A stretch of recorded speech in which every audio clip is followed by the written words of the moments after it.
Есть. Представьтесь, как зовут вас. Черентаев Владимир Валерьевич. Число, месяц рождения. 09-10-1979. И откуда вы? Я Краснодарский край, Курганинский район, поселок Северный. А родились вы в Грузии? Так точно, да. В каком городе? Город Горе, родина Сталина. Когда вы переехали? В 93-м году. В 93-м году. Скажите, пожалуйста, вы понимаете, что это под запись все происходит? Абсолютно. И будет опубликовано? Пускай. Вы не против? Нет, конечно. Пока Дима записывал ваши данные, вы говорите скинуть ссылку на наш канал вашей сестре. Да. Зачем? Ну, чтобы как-то связалась она, или я не знаю, права этими организациями. Права... Чтобы она показала там, что вы живы. Ну, если хотите, то не скидывайте. Мы это для этого и делаем, для того, чтобы показать вашим, что вы в плену. Еще вопрос такой. Вот как только вот вас сюда привели, вас на самом деле только что взяли в плен, да? Вчера, да? Вас сюда привели, вы такие сразу задаете вопрос, скажите, что я должен говорить. Как вы себе это представляете? Ну, я тогда от себя скажу. Нет, у нас с вами беседа. Да, я задаю вопросы, вы можете также говорить от себя, спорить, там, доказывать что-нибудь и так далее. Нет. Но такого, что... Почему нет? Что нет? Ну, вы понимаете, мне нужно сейчас вам доказывать, что вы реально можете со мной просто поговорить. Хорошо. Вам ничего за это не будет. Ну, говорим. Извините, там может что-то и будет. Здесь точно ничего не будет, да? Надо проводить все параллели. Хорошо. Так что вы там себе сами думаете, что вам говорить, что не говорить. Вот. Но здесь это абсолютно добровольная беседа. Понимаете? Да, я понимаю. Нету такого, чтобы я вам сказал, вы должны сказать это, понимаете? Я понял. Ну хорошо. Меня Владимир звать, если что. Тезки. Тезки, видите? Вот. Ну, Владимир, расскажите тогда, вы в какой части служили? Я Должность? Я старший сержант Черентаев Владимир Валерьевич. Так. По своей должности срочку служил командиром расчета, теперь я номер расчета. Ниже сделаю, попробую. Но орудием владею. Каким орудием? Минометом. Минометом. Да, это орудие 120-й миномет. Так. Вот. У меня контракт краткосрочный. И меня взяли в Ставропольскую 205-ю бригаду всунули, хотя я не должен был туда. Вот. Я там ни разу не был с девятки, то есть КСП Краснодарского края. Нас сразу отвезли в Ростов, с Ростова на Донецкая область, там солнечный полигон. Сказали, мы будем обучать инструкторами, у ополченцев их отозвали. Мы там, правда, побыли, где-то недельку, никого не обучали. Затем приехали КАМАЗы, сказали, еще там нужно ополченцев обучить. И посадили КАМАЗы и поехали. И вот мы когда ехали, потом приехали по ходу. Вы должны были обучать ополченцев? Да. Откуда эти ополченцы? Ополченцы были из-под Донецка и из-под Луганска. По сути, там были ополченцы, и там ребята служили, они их обучали. А мы ничего не делали, бездельничали. Форму. А где это было? Где это происходило? Это была Донецкая область, полигон Солнечный. И когда это было? Это было, нас сюда привезли, это было 28 августа. 28 августа? Да. Угу. И вы говорите, вы бездельничали? Обед, ужин, все такое. Это понятно, обед, ужин, завтрак, наверное. И ни к чему не привлекали. Командование наше было, а полигон был ополченовский. Вот. Мы там недельку побыли, затем приехали машины, КАМАЗы. Говорят, что нужно в другое место поехать. Здесь хватает инструкторов. Так, мол, и так. Поехали. Поехали, и я так понял, что мы уже едем. И там водитель был, проболтался, что едем а уже поздно. Приехали. И сначала нас не пустили, там понтонная переправа. Так что проболтался водитель? Водитель проболтался нам. О чем? За то, что мы едем не этих ополченцев обучать. Да, то, что мы едем в буквальном этом смысле воевать на войну. На передовую. На передовую, да. Вот. Уже поздно. И нас сначала не пустили. где понтонная переправа у нас там. Потому что была атака, воздушная атака. Вот, мы там в посадке переночевали. На утро приехали, привезли нас, это Херсонское направление, Снегиревка. В Снегирев. Снегиревку. А. Привезли и всех начали, кого куда. Ну, всех в пехоту, а меня в артиллерию.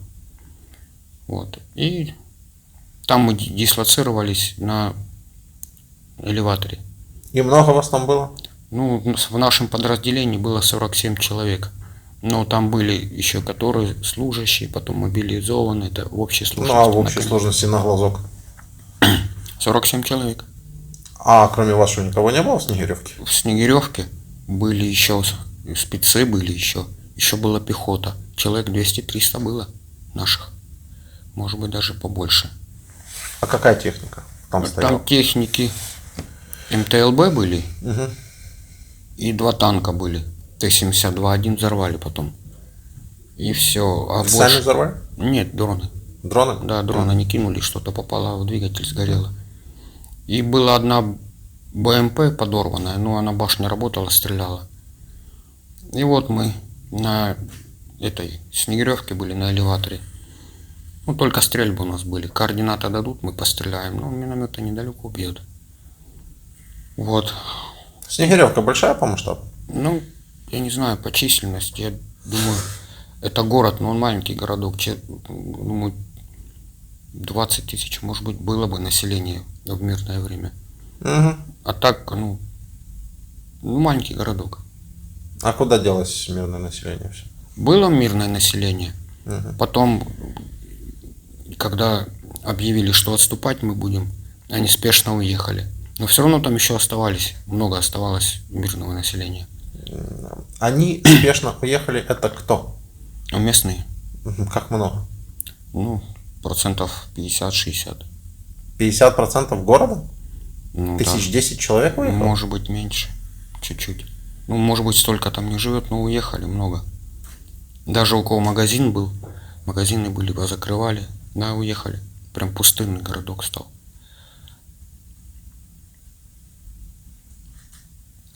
Вот. Я понял. В Снегиревке определили, видите, кому куда ехать. Ну, Это сказал. они за Россию были, эти люди, да? Не, кто со Снегиревки уехал? Угу.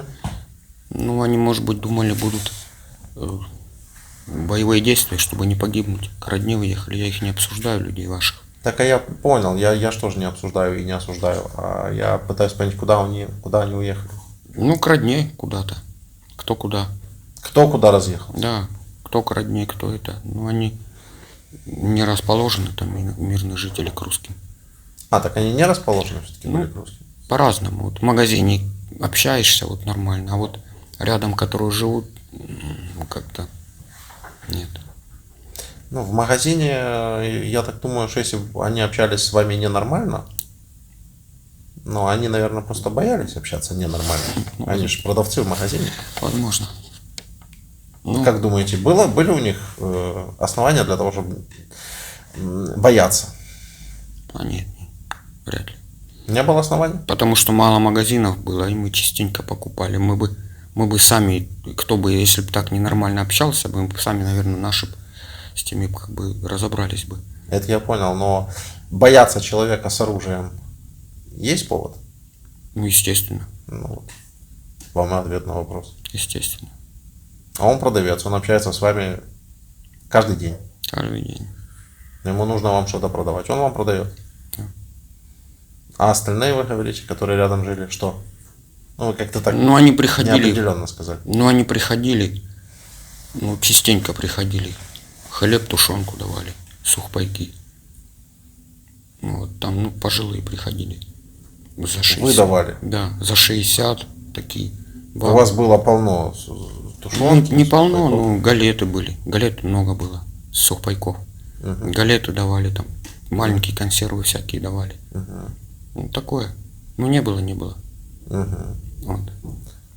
Хорошо. А негативное отношение было? Трудно сказать. Ну, что неприветливые, это только вот это, да. А так, Ну, у них-то оружия нет. ну, наверное, Все, что они могут быть, это быть неприветливыми. да. Показать вам видео, как Херсон встречает вооруженные силы Украины? Я видел, как это происходит в Снегиревке. Вы это и в Снегиревке успели увидеть? Да, ну нас же оттуда в плен взяли. Значит, мы слишком долго задержались на этом эпизоде ненужном. Давайте тогда рассказывайте. Стояли вас, там было, в общем, человек 300, как я понял, в общей сложности. МТЛБ, Да, танки, да, 2 штуки. да. Что еще? Ну, КамАЗы бронированные, все. А РСЗО? Кто? Ну, артиллерия. Ну это отдельно они там стояли. Я, если честно, их не видел. Вертолет. Не, откуда. Ничего такого. Понял. Вот стоите вы, в общем, и командование вам сказало, что вы будете отступать? Ну, было так. Это примерно шло недели 2. Будем отступать. Сидите на чемоданах. Отступать. Потом стали серьезно бомбить. 2 Химарса прилетело. Уже поняли, что очевидно. И каждый день на чемоданах. Скажите, а вот вам говорят, что вы будете отступать. Между вами какие разговоры? Нет, мы отступать не будем, в бой пойдем. Там. Да, мне кажется, там все бежать хотели оттуда. Потому что она в полукольце получалась, Снегиревка это. И там еле-еле сдерживали ее. И там, мне кажется, сами хотели все убежать, те же офицеры. Так по карте посмотреть, линию обороны, она в полукольце получалась. Еще бы чуть-чуть бы и в кольцо взяли бы ваши, и все, тогда котел получился. Боевых настроений не было. Нет. Понял. И дальше. Ну, затем приказ «отступаем». И с обеда начали собираться спешно. И у нас было 4 КамАЗа бронированных, нам дали еще 2. Ну, для техники, все такого. Ну, собрались, все.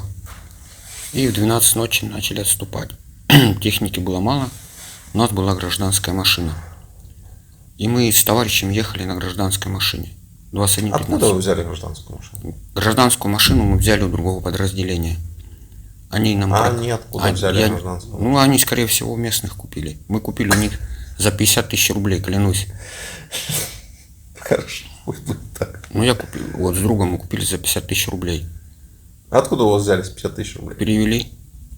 И им этим же перевели, нашим же. У них Сбербанк. Роутер был. И все перевели вот так. Так, а сняли они их как? Как они рассчитались за машину? Мы им перевели, Так. а это деньги пришли там жене одного парня. И он потом на WhatsApp написал, да, деньги пришли, все вот так было. Далее. И машина заглохла. Мы ехали в конце колонии. Машина заглохла. А что за машина была? 21-15, пятнашка. 15-я, ладно. Да. Затем, что происходит? Я выхожу, начинаю, там пехота еще выходила. КамАЗы, Уралы. Начинаю останавливать, думаю, на буксир там или как, ну, уже страшно, ночь. Никто не останавливал, думал, раздавят. Все уехали. Ну, потом нами было принято решение переночевать в машине, а утром искать своих. У вас сколько в этой машине было? 2. Почему у 2 человек никто не взял к себе на борт или на кузов? броню? Не знаю. На броню? Вот это мне интересно. Никто не взял. Мне аж интересно. Могли хотя бы зацепить. У нас и трос был. Без понятия. Вот это мне интересно. То есть никто даже не остановил? Не остановил. Я думал, раздавит. Я вышел на середину. Я думал, раздавит мне это МТЛБ. Ну, подворотню затолкали машину, переночевали. Утром пошли искать своих.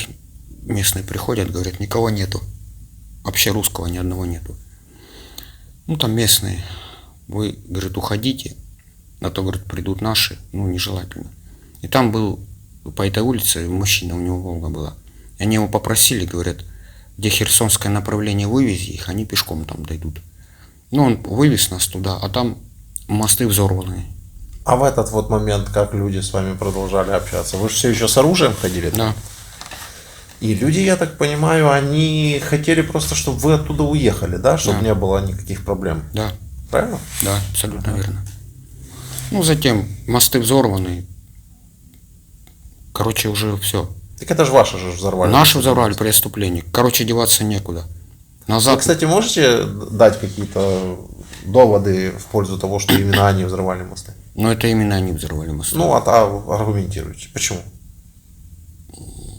Ну, я думаю, чтобы ваша армия, чтобы не пошла по этим мостам, я не знаю. Ну, это чисто на уровне логики. На уровне логики я понимаю, что наши при контрнаступлении перед собой мосты взрывать не будут. Ну, у меня нет. Просто россияне, ну, для них это до сих пор под страшным вопросом, кто же взорвал мосты. Но это наши взорвали мосты, потому что ваши были зачем? Да, Вашим нужны были мосты. Я тоже вот не понимаю. Я понял, да. Вот затем приехали на эту улицу, и местные нас и покормили борщом, и все. Спасибо, молодцы, добрые люди, слава богу. И говорят, вам нужно тогда сдаваться в плен. Мы как себе это представляете вы? Мы российские сюда пришли, как бы, воевать пришли, а сдаваться нас... Нет, вы, говорит, подумайте, у нас, говорит, на обмен нужно много ребят, как бы. Молодцы местные. Эти, да, и они, можно сказать, убедили. И там мужчина один был, Коля звали. Живой буду, к нему домой приеду. Вот, и он нас... Снова с автоматом приехал? Нет, конечно. Нет. А зачем первый раз приехали? Сказали, что нужно инструктировать людей. Обманули. А теперь конца края нету. Контракт даже заканчивается, домой не отпускают. Ну да. Я не знаю, кого там надо инструктировать или не надо. По вашему мнению, вы там сильно нужны были в этой Снегиревке? Вы кого-то от кого-то там освобождали? Нет, мы А чисто там чисто дислоцировались и все. Чисто находились. Угу. Ну, затем у него 2 дня, первый день он позвонил своему племяннику в ЗСУ, ВСУ.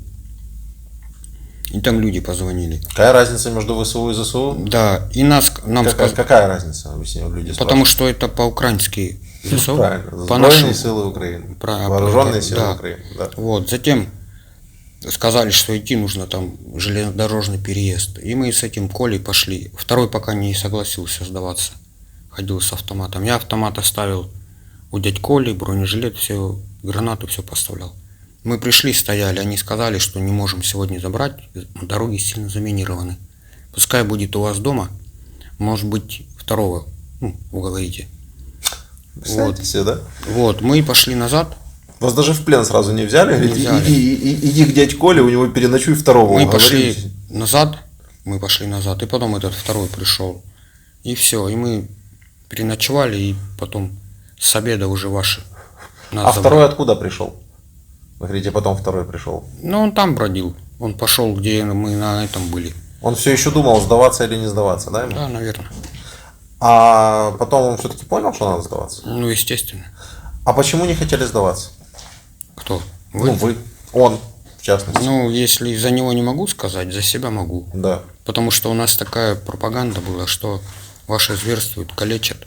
Я даже себя подорвать хотел. Но местные убедили. Мне даже икону подарили. И я поверил, чисто поверил. Как вы думаете, почему у вас такая пропаганда, что наши здесь зверствуют и калечат? Если скажу, я буду врагом номер 1 там у себя. Далеко не номер 1. Вот. Рыба гниет с головы, я так скажу. Вот откуда пропаганда идет. Это понятно, это такая общая фраза. Но вы просто только что уже ответили на вопрос, почему, сами в своем разговоре вы уже только что рассказали, почему идет такая пропаганда. Вы хотели себя что? Подорвать хотел. Правильно. Вот для этого и пропаганда. Чтобы вы в плен не сдавались, а себя подрывали. Им так будет лучше. Если русский солдат будет себя подрывать, российский солдат будет себя подрывать, а не сдаваться в плен, им так будет лучше. Потому что нет человека, нет проблемы. А теперь вы проблема. Потому что вас надо как-то из плена вытягивать. Скорее всего. Потому что мы сейчас вашей сестре вот позвоним, а она пойдет к военкому вашему и скажет: брат у меня в плену, забирайте его. А это для них проблема. А так бы, если бы вы подорвались, проблем не было бы. Да, это точно. Логично? Абсолютно. Видите, я за вас говорю. Чтобы вы не были врагом номер 1. Абсолютно. Вы говорите, вернулись, там второй ходил, вернулись, вы пришел этот второй. Ну, он говорит, а чё, когда придут сам? И с автоматом ходит. И я ему говорю, это, сними автомат, убери. Нет, сейчас что-то там пошел куда-то, сухпайок что ли принести. И мне говорят местные, давай мы его сейчас завалим, заберем автомат. Я говорю, не надо, я ему сам скажу. Ну и в общем, он пришел, и я говорю, смотри, у нас выбора сейчас нету. Сейчас придут сюда военные, говорю, там будет по-другому уже. Но он послушался и отдал автомат, и у дяди Коли мы его оставили. И бронежилет тоже. Вот, и ну и потом в обед где-то ваши приехали и забрали нас. Вот и все. Нет, ну это все по процедуре попадания в плен. Вы вообще ничего не рассказали, что вы в этой Снегиревке там все вместе делали? Службу как проходили? Да. Ну, были же какие-то между вами общения, какие-то действия были. Ну, вообще ничего об этом не рассказали. В смысле, с однополчанами? Ну, конечно, ну, да. Вот что делал российский военный в Снегиревке на протяжении... Сколько вы говорите? Ну, с августа. С августа Да, месяца. 3 месяца. Ну, я как понял, мы находились там, мы держали эту Снегиревку. И все. И толком мы ничего там не делали. Абсолютно ничего. Там села были. Каждый месяц на неделю этот расчет ездил, дежурил. Там село широкое было, и была наша пехота. И мы как прикрывали пехоту. На недельку ездили туда. Ну, там световыми минами постреляем. Там, такими дымовыми. Вы постреливали все-таки? Ну да. Ну, вот рассказывайте, чего же не рассказывать. Ну вот, нас там село широкое рядом, а рядом в деревне пехота была. Мы как прикрывали, миномет был спрятан. Да. Только 5 мин стреляли, потому что дроны летали ваши, очень контролировали сильно. Да. И там с пехотой, с дроном приходил наш. И вот он подымал птичку, давал координаты. И мы быстро, ну недалеко, где-то на 4-м, на 3-м заряде. Это 3-4 километра. Примерно так. Вот так быстро выстрелим эти мины, миномет прячем и убегаем. Какая цель этих выстрелов? Куда вы стреляли? Можете все-таки по микрофону бородой не юлозить. Очень потом неприятный звук. Ну там окоп какой-то видели. По этому окопу. Какой-то окоп? Да. И там этот... Как вы определили, что там окоп? Ну, этот по дрону определил. У вас тоже были дроны? Ну, один дрон был у пехоты, у нас не было. Вот эта вот пехота полетала, значит, нашла окоп, Да, дала вам что, координаты? координаты. И вы лупили по Да, вот этому. лупили, но у нас миномет был не пристрелян, нужно было делать выверку. А квадрант, штука такая, выверку, орудию делать, чтобы он точно стрелял. Да. И мы всегда ложили мины не так, как надо. То недолет, то перелет. Мы их скорее злили ваших. Это хорошо, что у вас такая армия, такие минометы. Меня больше другое интересует. А как далеко от этого окопа были мирные дома? Нет, там не было мирных. Ничего не было. Не было. То есть это где-то в поле был окоп. Да, В посадке или в поле? ну да. Так в посадке или в поле? Ну там рядом. Ну заброшенное что-то было такое. Вы не понимали четко? Нет, что ну это как место? по дрону определишь? Это командир смотрел, ага, туда и все. Вот они записывали. Ага. Вы даже сами и не смотрели, куда вы стреляли. Вам не было интересно, а вдруг там действительно село? Ну, во-первых, они не давали нам это смотреть. То есть вы не знаете, Нет, куда не вы знаю. стреляли? Нет, не По знаю. факту ответ По факту- правдивый такой. Да, по факту ответ не знаю, куда стреляли. Навели и стрельнули.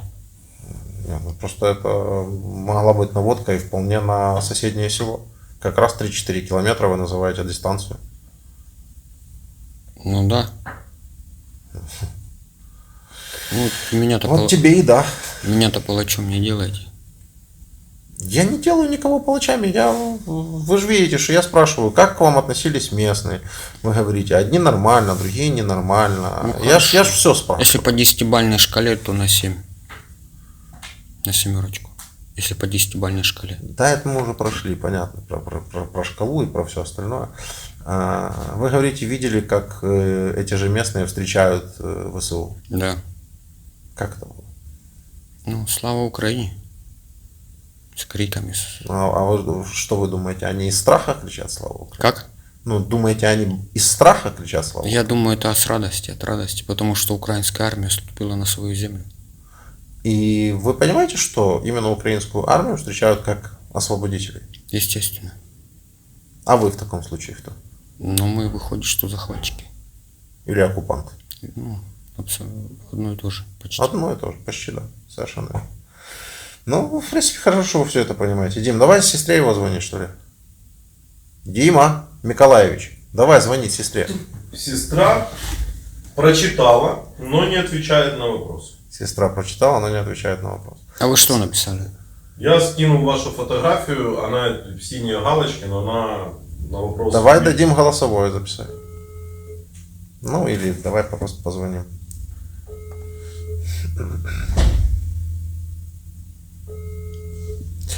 Вы просто 3 месяца, не менее 3 месяцев Да. пробыли, провоевали. Вот у меня 28-го будет 3 месяца ровно. Да. А в Снегиревку в каком месяце еще раз вы попали? Этот элеватор. Сам элеватор на элеваторе. Ну, когда это было? Ну, 28-го. И Сентября? Августа? нет. В августе мы были в Донецке. Да. Это минус 7 дней. Это в сентябре, выходит, попали. Мы неделю ж там побыли на В полигоне. сентябре попали. В сентябре, да. И за все время вы сколько выпустили мин? Ну, во-первых, у нас их не очень много было. Ну. А из не очень много, это какое количество? Ну, за все время привозили только 3 раза. На 5 орудий. Это очень мало. И еще остальные там были тоже. 1-я рота, 3-я рота. У них минометы были, мы еще делились с ними. 40 ящиков привезут. Это 80 мин. В ящике 2 мины. Вот делимся еще. Да. А у нас 5 орудий. Один испорченный, не работал. Давайте упростим. Сколько мин было в общей сложности за вот эти вот привозы? Вы же понимаете количество мин в комплекте? Да, ну, за раз привозили 40 ящиков. 40 ящиков. Сколько в ящике? 2 мины, 80 мин. 80 мин Да. за раз привозили. Всего 5 раз привозили. 3. 3 раза всего Да. привозили. Угу. Вот. Ну, вы же понимаете, да? 240 выстрелов. Ну, еще с собой забрали плюс. Специально брали осветительные и дымовые, чтобы, если что, дымовую завесу сделать. Да мало было. Потому что ваши, когда артиллеристы долбили, нужно было ответку давать. Ну, хотя бы просто. Мы не давали. Для Потому обороны что держали. нечем было. Нечем было. Ваши поняли, и мы так долбили. Мы держали их. Мало было. Плюс, когда мост взорвали еще, вот этот наш, тоже. Я прошу прощения, нажимаем на паузу. Мгм. Перебил на моменте, мост взорвали. Да, мост взорвали. Я хотел спросить, сдерживание. Каким образом происходило именно сдерживание? Вот этими действиями, о которых вы говорите? Да. То есть ответными обстрелами миномет из миномета? Да. Ну, там сзади нас стояли еще арт-дивизион. И там вот они помогали. Крупнокалиберная Так, артиллерия. артиллерии все-таки долбили тоже в сторону ЗСУ. Ну, у них другие задачи, да, долбили. Какие такие другие? Ну, у них свои координаты, у нас свои. Они нам отчет не вели когда. Понял, Они по дальнобойной долбили. понял. На какое расстояние они стреляли? Ну, Саушка стреляет на 15. Километр. Да. Мгм. Понял. Я не делаю ни из кого палачей, я просто говорю о том, что все российские минометчики, артиллеристы, которые к нам попадают, они фактически не могут сказать, куда они стреляли. То есть, ну, они могут сказать, куда они думали, что они стреляют, но фактически никто этого толком не понимал. Ну, так и есть. Соответственно, может быть, человек может быть палачом и неосознанно. Ну, там были до этого минометчики, стояли за этим элеватором недавно. Так. И они подумали, что в элеваторе кто-то живет, короче, украинская армия. И они туда 2 дня долбили, лупили. И связи не было. Потом как-то связались и поняли, что это мы. И так было. 2 дня наши по нашим лупили.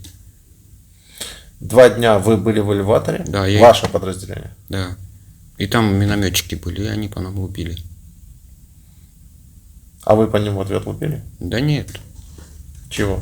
Ну, не знаю, не лупили. Потому что взад куда в окружении, что ли, связались. Нет, не в окружении, там другое подразделение А связи не было? не было. Потом как-то связались с ними. И потом, И сообщили, что вы лупите по нам. да, и все.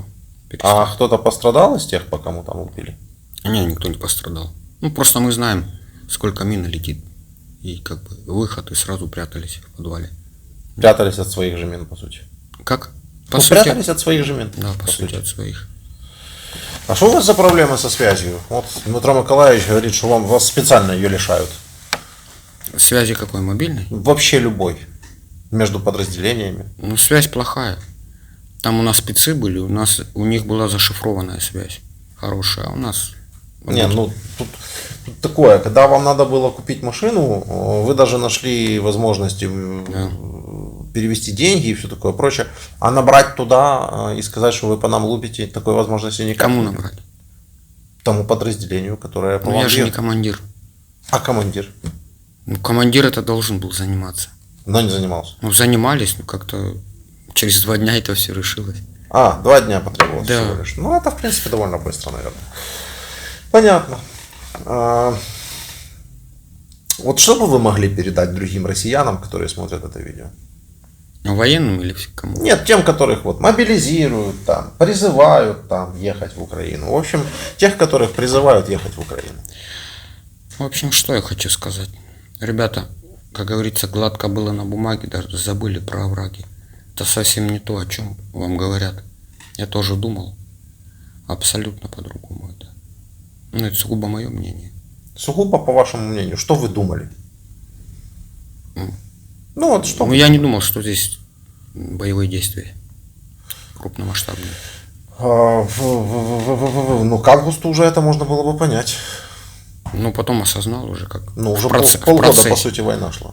В процессе осознал уже. Ну, я думал, фейк это, как по телевидению любят делать, фейк. То есть вы реально... У вас же по телевизору вот там было всякие шоу там ваши. Показывали, что танки под Киевом уже. Это же все показывали у вас по Ну, телевизору. по сути, войны и нету уже. Вот так было. Типа, по сути, войны и нету уже.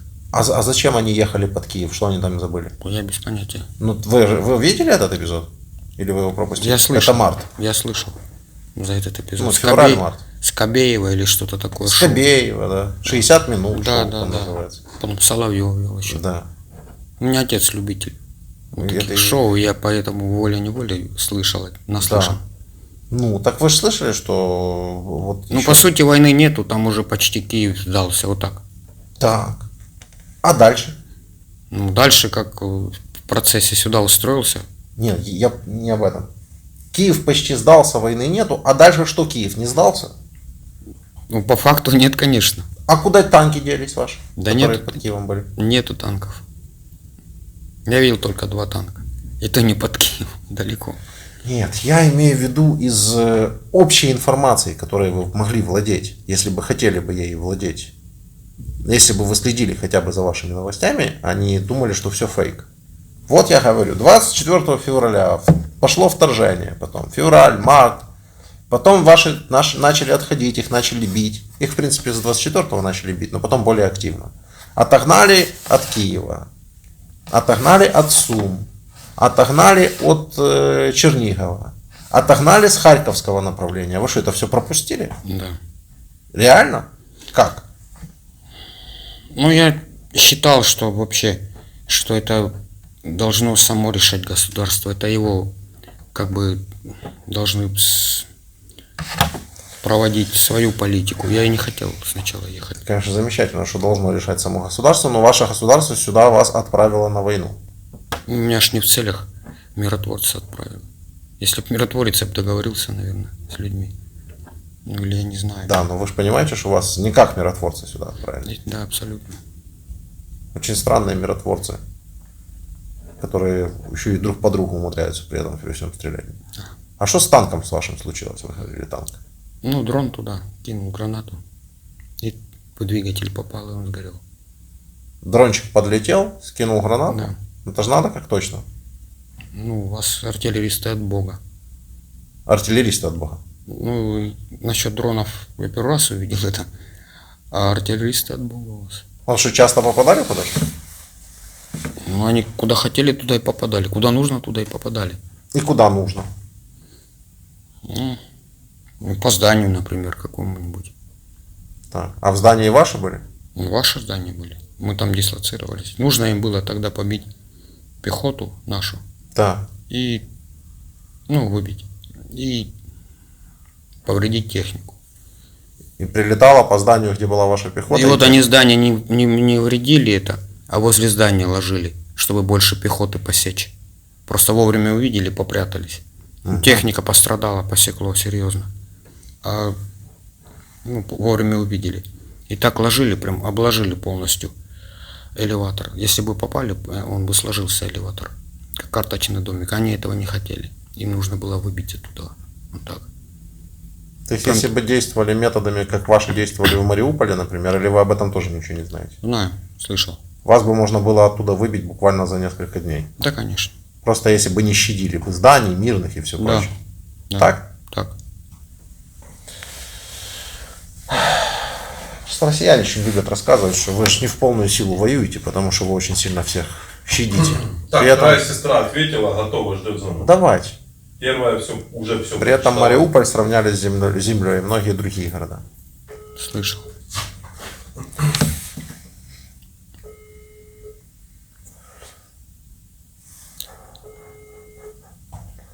Да. Надо было набирать без гудков, чтобы мы вот это не сидели. О, есть. Алло. Добрый. Ваш брат в плену, вы с ним будете разговаривать? Да, буду. Разговор будет записан и опубликован.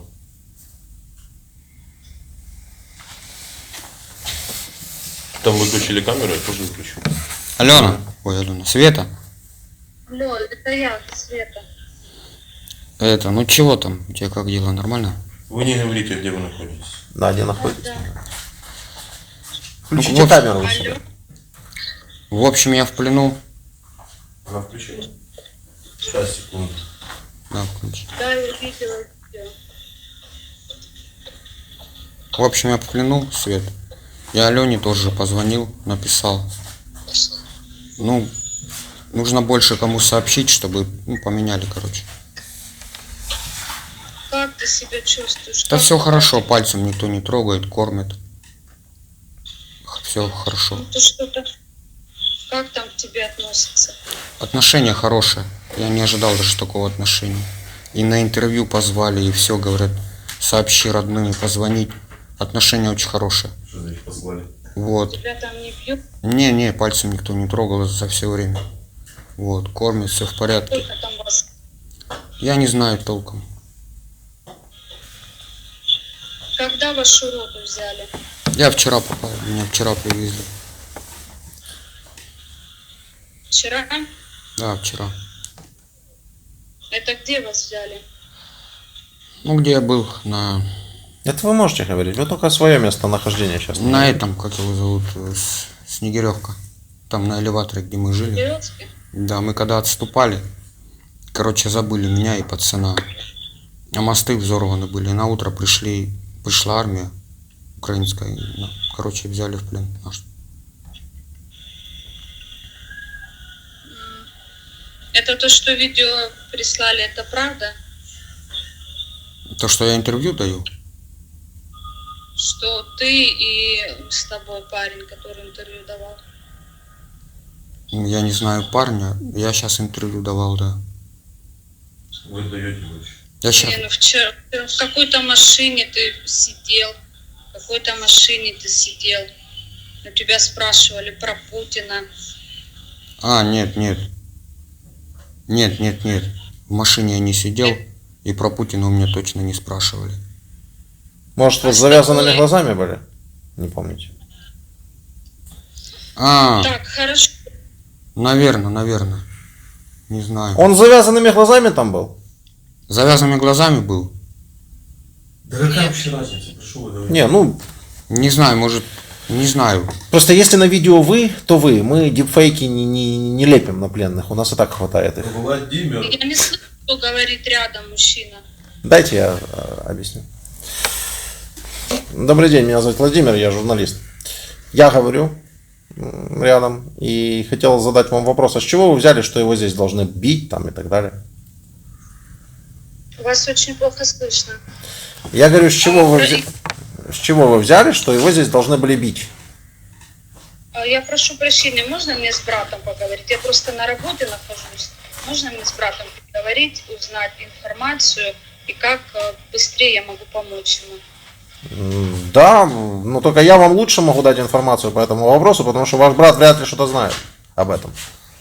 Хорошо, а что требуется от меня? Какие мои действия, чтобы произошел быстрее обмен? Меня зовут Владимир Золкин, у меня есть канал одноименный на ютубе. Вы покажете своим военкомам это видео, наше интервью. Также можете показать то, что вы говорите, что вы там спрашивали, правда это или неправда. Если он на этом видео, то это правда. Показать, что он жив, что он не пропал без вести. И, собственно говоря, чтобы его внесли в списки на обмен. Вот и все, что вам нужно сделать. А потом вам нужно добиваться того, чтобы его обменяли. Если его обменяют, вместо него должны отдать кого-то из наших, который тоже находится там в плену. Вот вам и вся информация. Вы меня услышали? Да, я, конечно, вас слышу. Ну все, договаривайтесь с братом. Чего там, Свет? Да ты не расстраивайся.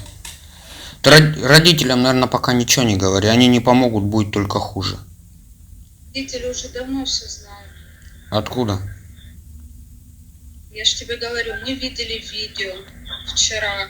С тобой парень тоже, Владимир Николаевич или как? Смолин.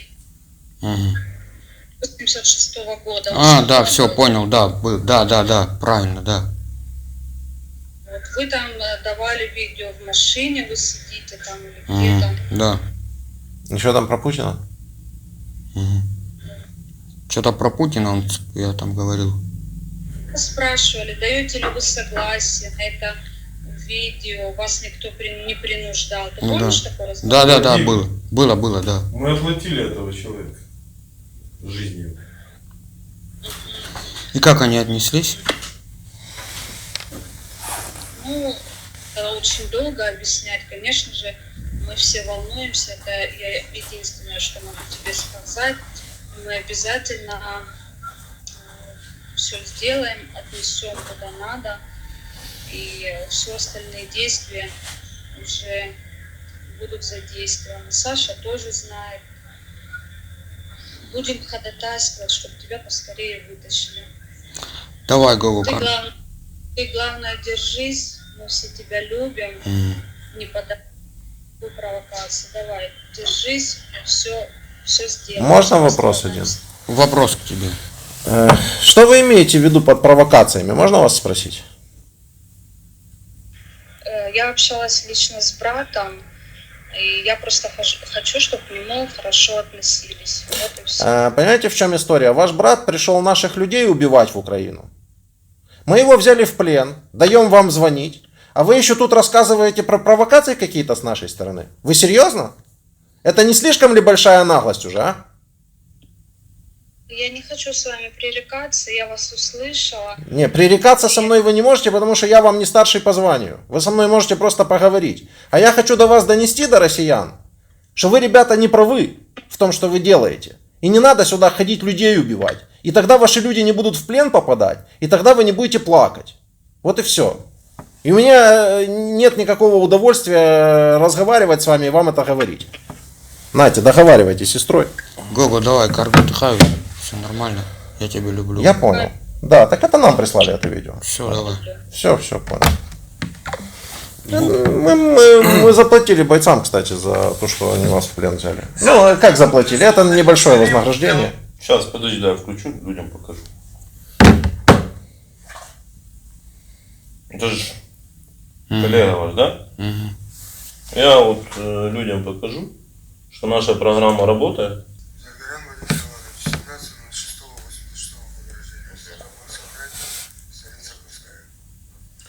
Да, наши бойцы получили вознаграждение За то, что вас не убили. А заплатили за вас, угадайте кто? Наши граждане. Я более чем уверен, что вы и так не убили, но дело не в том, пусть ребята себе купят там берцы хорошие или еще чего. Почему вы так себя ведете, россияне, а?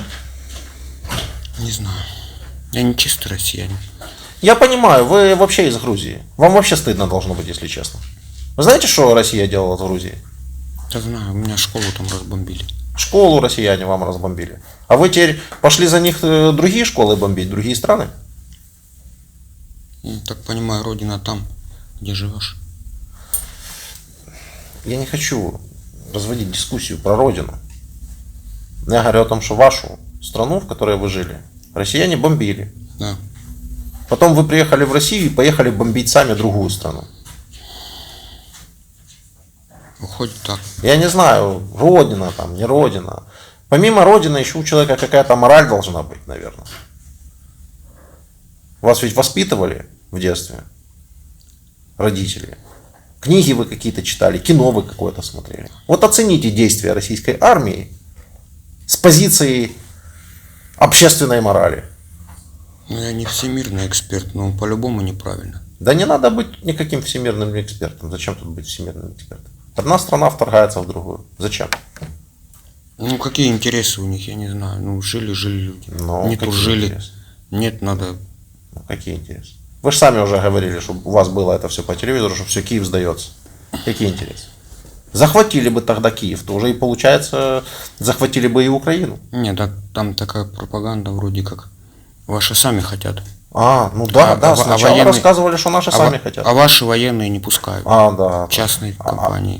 Частные компании военные, да. Наемники, натовцы, Вот. да. Комары боевые тут летают с летучими Комары мышами. не знаю, натовцы, да. И гусями. А сначала Путин вообще говорил, что с нацистами воюет, а потом вы резко с НАТО начали воевать. Вы уже обуетесь когда-то в одну какую-то концепцию? Или у вас вообще вам как бы наплевать? Ну, вам сначала денацификация была. Зеленский у вас был клоун-наркоман.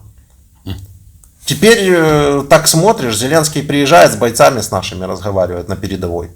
В Херсон сейчас вот приехал. А ваш в бункере прячется почему-то. Ваш может вот так вот приехать, среди людей походить? Да, С бойцами поздороваться? Не, потому что за ним охрана бежит. 200 человек. Нет, конечно. Понимаете?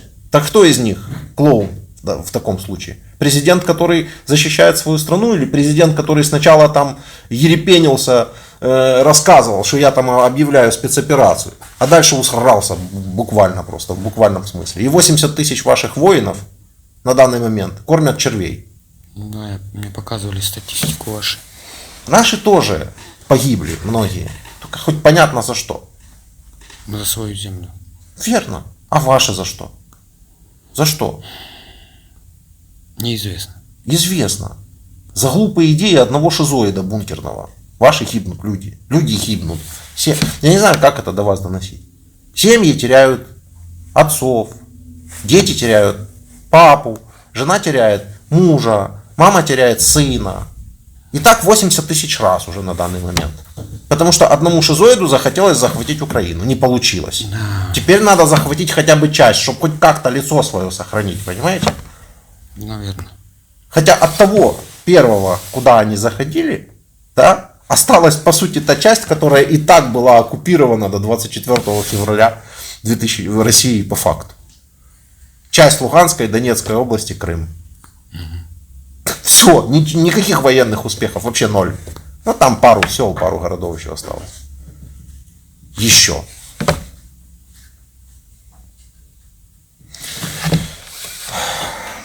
Дмитрий Николаевич, есть вопросы? Никак нет. От себя хотите ли вы что-то добавить? Спросить меня, может, о чем? Нет, спасибо. А может быть, все-таки. Я вижу, вы что-то хотели сказать. Нет. Боитесь. Нет. Меня бояться смысла нет. И А вас Лена зачем? этого бояться смысла нет. А вас зачем? К чему? Вы наоборот хорошее делаете.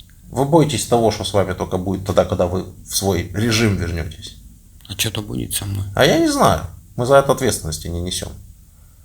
Просто многие пленные куда-то пропадают после обмена. Серьезно? Серьезно. Вообще пропадают. Ну, о них ничего не известно. Мы знаем, что мы их отдавали, а что там с ними происходит, неизвестно. А с некоторыми уже даже известно, что происходит. Не очень хорошие вещи. Убивают. Ну вот, вагнеровцы недавно кувалдой приложили одного из ваших. Ну, из этих заключенных. Ну, у него статуса нет, он даже не военный, он вообще никто. Так, с зоны призвали, он тут наговорил на интервью. Его туда забрали, он и хлопнули. Это наша проблема, что у вас там людей кувалдами по голове бьют?